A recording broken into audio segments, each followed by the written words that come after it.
Bonjour, c'est Smartful, ça me fait plaisir de vous voir et aujourd'hui je vais vous parler de programmation linéaire avec SciPy. Alors qu'est-ce que la programmation linéaire? La programmation linéaire, c'est une technique qui permet d'optimiser tout un tas de choses et donc ça me permet d'automatiser une prise de décision si effectivement le problème est linéaire.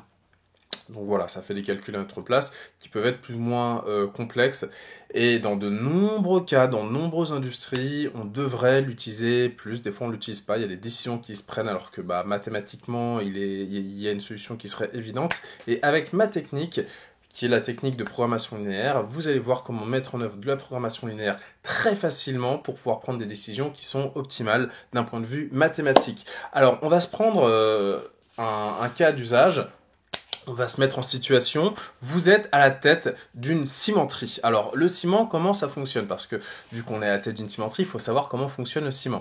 Donc, on a du calcaire. Donc, je vais me mettre ici, là, vous voyez, on a du calcaire, on a de l'argile. Parce que il y a des particularités chimiques dans ces deux substances. On va voir ça plus tard.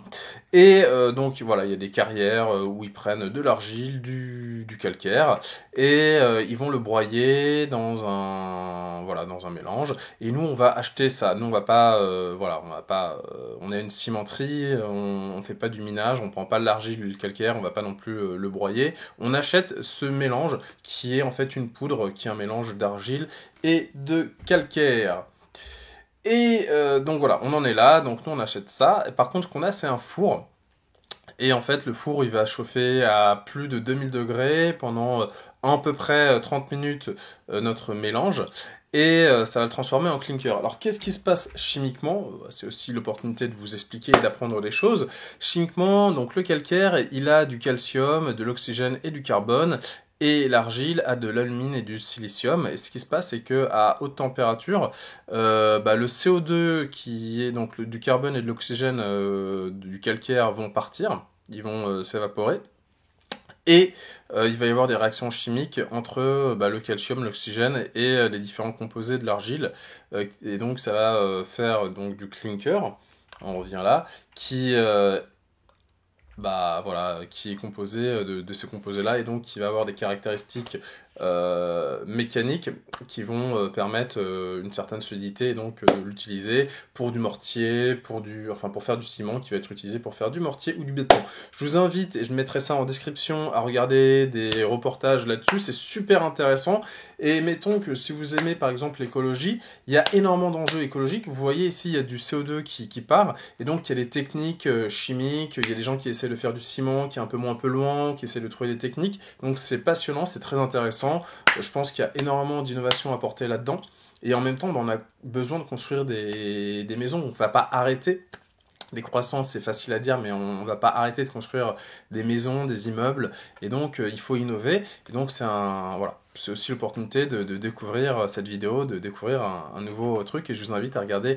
Il y a deux vidéos. Une petite vidéo de 5 minutes d'une émission québécoise et un C'est pas sorcier en description que je vous invite à voir. Voilà. Donc une fois qu'on a le clinker, on a envie d'en avoir une poudre parce que comme on voit là, ça sort d'un four, c'est pas forcément facile à transporter, à utiliser, et donc on a envie d'avoir une poudre, donc on a un système de broyage. Donc voilà, c'est une grosse tourelle où on a des grosses billes et qui vont, en tournant en fait, broyer le mélange, et donc on obtient du ciment qu'on met dans des sacs et qu'on va vendre. Bon. Et nous, en tant que cimenterie, ce qu'on veut, ça c'est le problème qu'on va vouloir optimiser, on veut gagner forcément le plus d'argent possible. Et on a deux types de ciments différents. Voilà, notre bureau d'études a déterminé, tiens, on peut faire deux types de ciments. Et il y en a un, on a vu, alors le four fonctionne 6 heures par jour, parce que il y a le temps de le chauffer et de le refroidir. Dire 1 heure pour le chauffer, 1 heure pour le refroidir, ce qui fait 360 minutes par jour, et le broyage, si ça fonctionne 8 heures par jour, c'est bon, il y a un moteur électrique qui fait tourner le bousin, et puis voilà.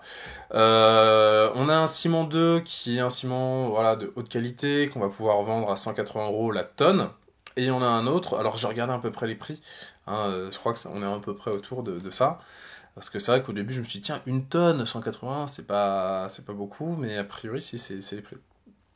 Et 160 € donc pour le ciment 1. Le ciment 1, donc dans le process, à 5 minutes de moins, on est à 55 minutes, four et broyage compris. Celui-là, c'est 60 minutes compris. Donc on se dit, bah tiens, peut-être qu'il y a un intérêt de vendre du ciment 1. Par contre, en quelle quantité, combien de tonnes de ciment on va faire, combien de tonnes de ciment 2 on va faire pour pouvoir optimiser le profit de notre cimenterie. Ça c'est très intéressant de le savoir. Alors, il y en a qui pourraient se dire, bah tiens, fais X tonnes de ciment 2 et on va faire quand même un peu de ciment 1. Il pourrait y avoir des décisions politiques qui se posent, ou même pas forcément politiques, simplement, bah tiens, au hasard, on va dire ça, et puis ça tourne. Sauf que le but, c'est quand même de gagner de l'argent. On est à la tête d'une cimenterie, on va faire les choses sérieusement. Et donc on va poser le problème, on peut le poser en termes mathématiques comme là. Donc on veut maximiser en fait notre profit. Donc X1 c'est le ciment 1, donc 160 vu qu'il coûte 160 € par tonne.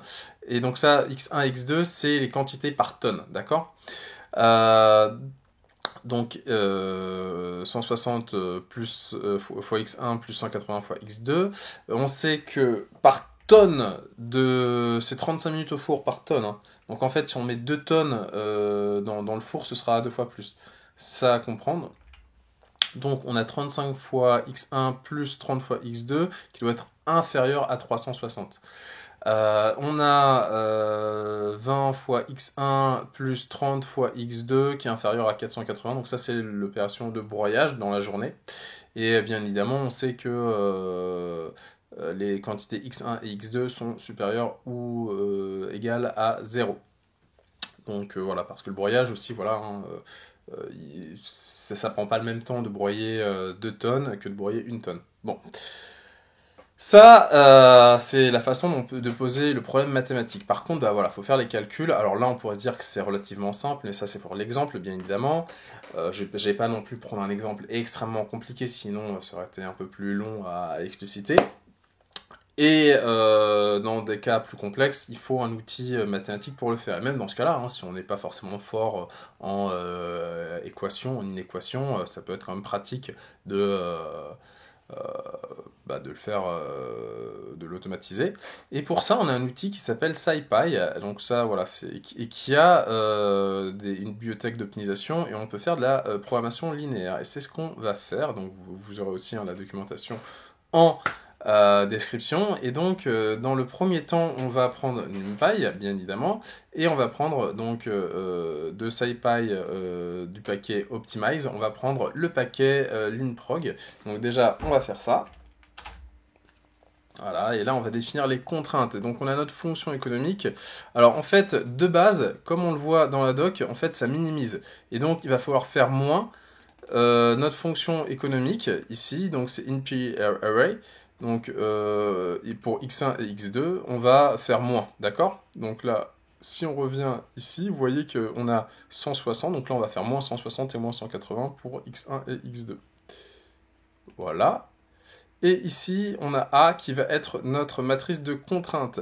Donc en fait, il faut vraiment raisonner par vecteur. Donc notre premier vecteur, c'est le vecteur 1, on a 35, 20, et le vecteur 2 de x2, ça va être 30, 30. Et donc 35, 20, voilà, et 30, 30.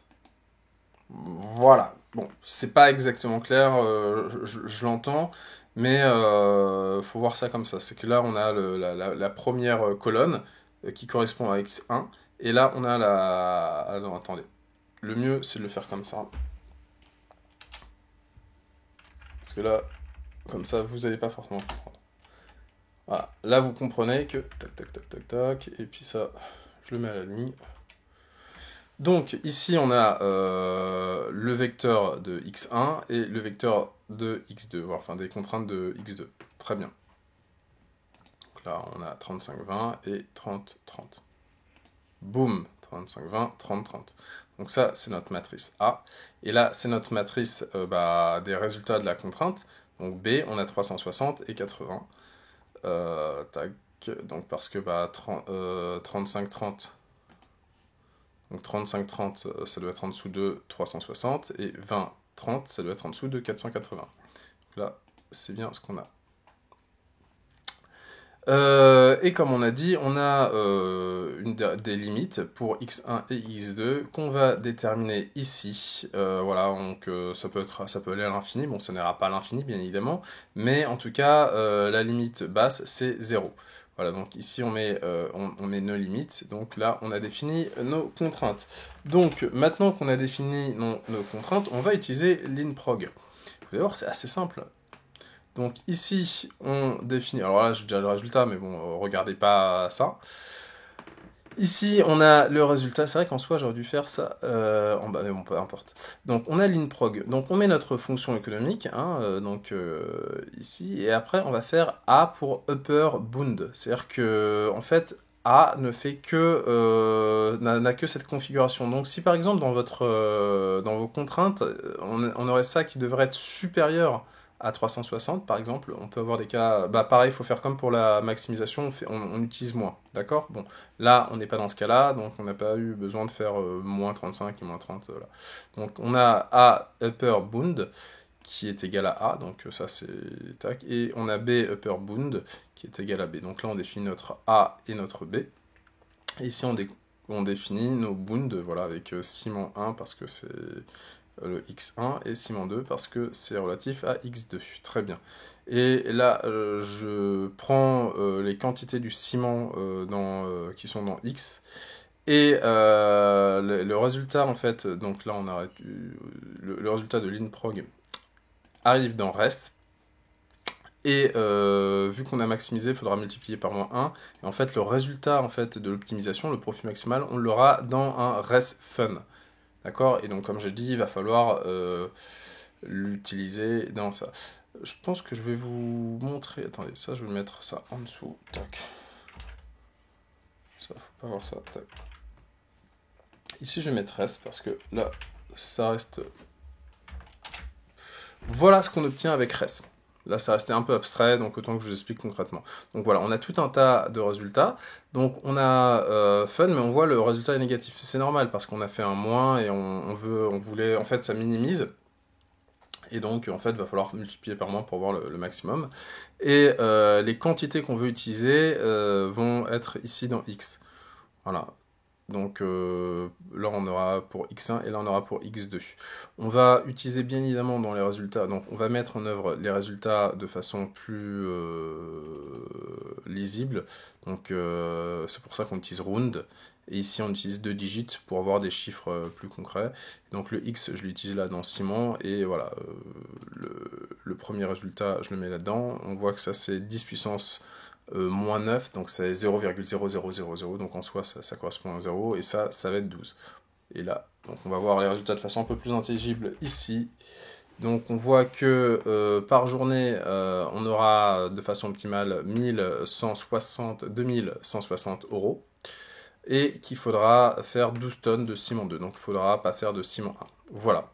Et ça, c'est l'optimal mathématique.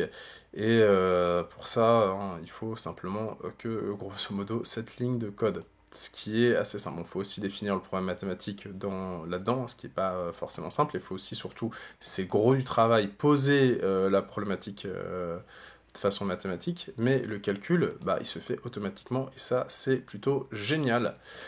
Très bien, bah, c'était Smartful. Voilà, dans l'automatisation, on avance. On fait des choses qui sont super sympas. Moi, je trouve ça énorme, hein. C'est vraiment cool, je trouve. J'espère que vous trouvez ça aussi très cool. C'était Smartful, je vous souhaite une excellente journée. À bientôt.